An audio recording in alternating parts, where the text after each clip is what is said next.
Hello guys, now we are talking about Indian civilisation and culture chapter number 1 जो कि 12th का है। Indian means भारतीय, civilisation means सभ्यता एंड और कल्चर मतलब संस्कृति। लिखा कौन है? महात्मा गांधी। सिविलाइजेशन मीन्स सभ्यता और कल्चर मीन्स संस्कृति। चलिए आगे बढ़ते हैं। क्या है कहानी? कहानी में ट्विस्ट क्या है वो देखेंगे हम लोग। फर्स्ट बोल रहे हैं कि मोहनदास करमचंद गांधी। मोहनदास करमचंद गांधी, इनका पूरा नाम क्या है? मोहनदास करमचंद गांधी। इनका जन्म जो हुआ है 1869 यानी कि 1869 यानी 1869 टू 1948, पॉपुलरली नोन एज बापू और द फादर ऑफ नेशन। तो ये पॉपुलरली इनका जन्म 2 अक्टूबर 1869 में हुआ। इनकी मृत्यु जो हुई है 30 जनवरी 1948 को हुई है, जो कि पॉपुलरली नोन एज, पॉपुलरली यानी कि ज़्यादातर मुख्य रूप से प्रसिद्ध रूप से जाने जाते हैं, बापू के नाम से जाने जाते हैं या फिर राष्ट्रपिता के नाम से जाने जाते हैं। Was more a spiritual leader, ये क्या थे? ज़्यादा आध्यात्मिक गुरु थे देन आ पॉलिटिशियन। एक राजनीतिज्ञ से ज़्यादा ये क्या थे? ये स्पिरिचुअल लीडर थे, आध्यात्मिक गुरु थे, है ना।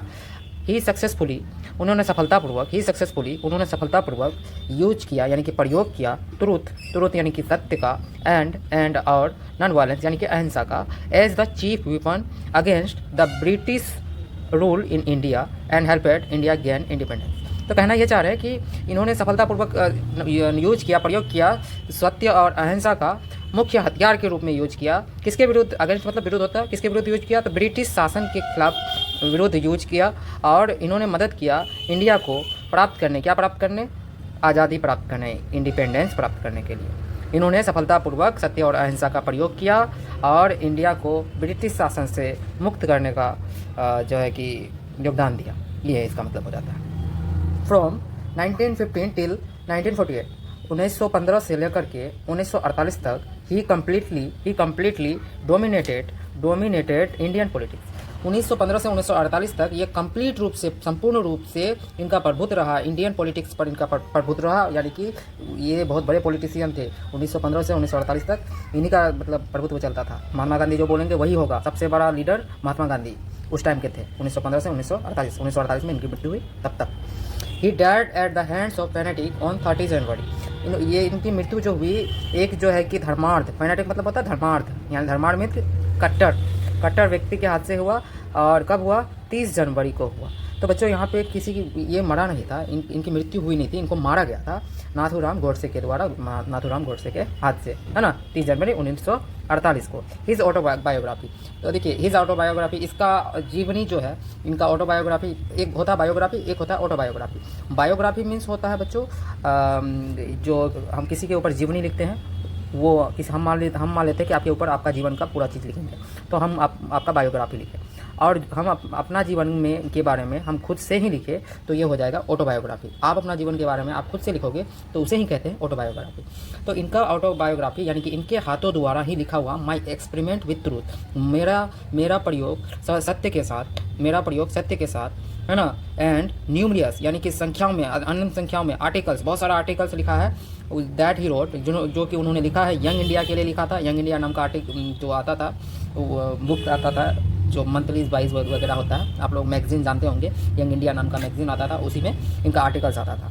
तो इन्होंने बहुत सारे न्यूमरियस मतलब कि अनंत जो है कि आर्टिकल्स लिखा यंग इंडिया के लिए। और ऑटोबायोग्राफी का नाम क्या है? My experiment with truth and the speeches that he delivered on different occasion. और जो भाषण जो भाषण है उन्होंने दिया था, डिलीवर मतलब देना, डिफरेंट ओकेजन में, विभिन्न अवसरों में, है ना, अवसरों में, रिवील हिम, जो कि साबित करती है कि not only as an original thinker, जो कि ये साबित करती है डिफरेंट ओकेजन में इन्होंने जो भाषण दिया था, जो ये साबित करती है कि ना कि वो सिर्फ और सिर्फ ओरिजिनल थिंकर। देखो अभी हम लोग क्या करते हैं, व्हाट्सएप फेसबुक से कॉपी पेस्ट करते हैं, आइडिया सबको चुराते हैं, कहीं पे कोई पोस्ट अच्छा लगे तो वहाँ पे हम लोग कॉपी कर लेते हैं और अपना स्टेटस में डाल देते हैं। लेकिन ये ओरिजिनल थिंकर थे, ये अपना ही आइडिया को लोगों के सामने प्रस्तुत करते थे। तो ये साबित करता है, ये अलग अलग ओकेजन पे जो भाषण देते थे, तो इस बात से ये साबित होता है कि ये not only original thinker but also great master of cast.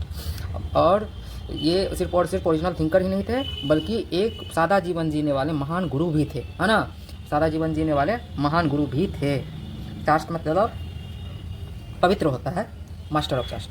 आइडियोमिक English, और ये जो है आइडियोमेटिक इंग्लिश बोलते थे। आइडियोमेटिक मतलब होता है मुहावरेदार, लक्ष्यदार, है ना। ये इंग्लिश के बहुत बड़े एक्सपर्ट थे, मुहावरेदार इंग्लिश में ज़्यादातर बात करते थे। इन द फॉलोइंग एक्सट्रैक्ट, ये जो चैप्टर है इंडियन सिविलाइजेशन एंड कल्चर, ये क्या है, एक्सट्रैक्ट है। एक्सट्रैक्ट मीन्स होता है सारांश। सारांश मतलब कि इंडियन सिविलाइजेशन एंड कल्चर नाम का ये माई एक्सपेरिमेंट विद ट्रूथ नाम का एक बुक है। उस बुक का कुछ पन्ना, मतलब कि उसका कुछ पन्ना छांट करके, यानी कि कुछ मुख्य बातें छांट करके ये चैप्टर को बनाया गया है, ठीक है। इसी को कहते हैं सारांश।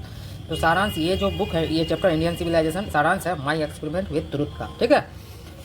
तो अब यहाँ पे क्या बोल रहा है कि ये जो एक्सट्रैक्ट है Indian civilisation and culture, Gandhi ji talks about, Gandhi ji बात करते हैं यहाँ पे sound foundation of India. Sound foundation, India का साउंड फाउंडेशन के बारे में बात करते हैं। स्वस्थ नींव के बारे में बात करते हैं। फाउंडेशन मतलब घर का नींव, जो जानते हो, जो नींव जो सबसे घर के सबसे नीचे रहता है, उसी को फाउंडेशन कहते हैं। तो साउंड फाउंडेशन मतलब स्वस्थ नींव, है ना। और इंडियन सिविलाइजेशन विच है सक्सेसफुली, जो कि सक्सेसफुली जो इंडियन सभ्यता है, जो भारतीय सभ्यता है, जो कि सफलतापूर्वक अभी तक विथ स्टूड है। समय गुजरता गया, आक्रमणकारियों ने आक्रमण किया हम लोगों के ऊपर, कितने सारे भारी आक्रमणकारी आए हम लोगों को बर्बाद करने के लिए, भारत देश को बर्बाद करने के लिए। लेकिन भारतीय सभ्यता जो है कि अपने ही सभ्यता पर अडिग रहा, अब तक इमूवेबल रहा। ये हिला डोला नहीं, ये नहीं कि ये ब्रिटिश शासन में चला गया, नहीं, उस तरह से नहीं, ये जैसा था वैसा ही है और अब तक है।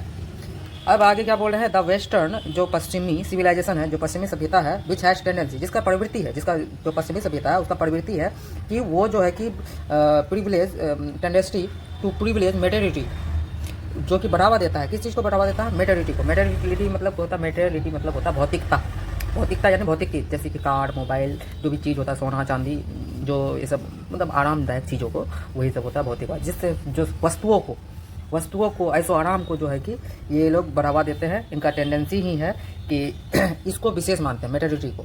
कौन, वेस्टर्न सिविलाइजेशन, जो कैन नॉट मैच, जो मैच नहीं कर सकता है, can not match the Indian civilisation, जो कि मैच नहीं कर सकता, जो कि मिल नहीं सकता है इंडियन सिविलाइजेशन की। Indian civilisation elevates the moral being, और इंडियन सिविलाइजेशन का क्या कहना है कि ये जो है ये बढ़ावा देता है, किसको बढ़ावा देता है, ये मोरल बींग को बढ़ावा देता है, यानी कि नैतिकता को बढ़ावा देता है, मानव नैतिकता को बढ़ावा देता है, ना कि मेटर्निटी को, ठीक है। अब आप लोग ये समझ चुके होंगे। अब कुछ जो है कि आपके लिए कुछ ऑब्जेक्टिव्स हम तैयार किए हैं, वो देखते हैं कि क्या क्या है।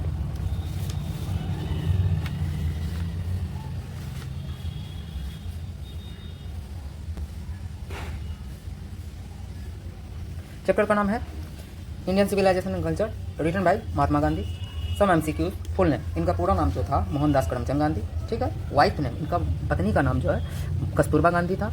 पिताजी का नाम, father's name Karamchand Gandhi, mother's name Putlibai, ठीक है। और ये जो जाने जाते थे फादर ऑफ नेशन के रूप में जाने जाते थे, यानी कि राष्ट्रपिता के रूप में जाने जाते हैं भी, नॉट ओनली थे, हैं, और बापू के नाम से भी ये परिचित है।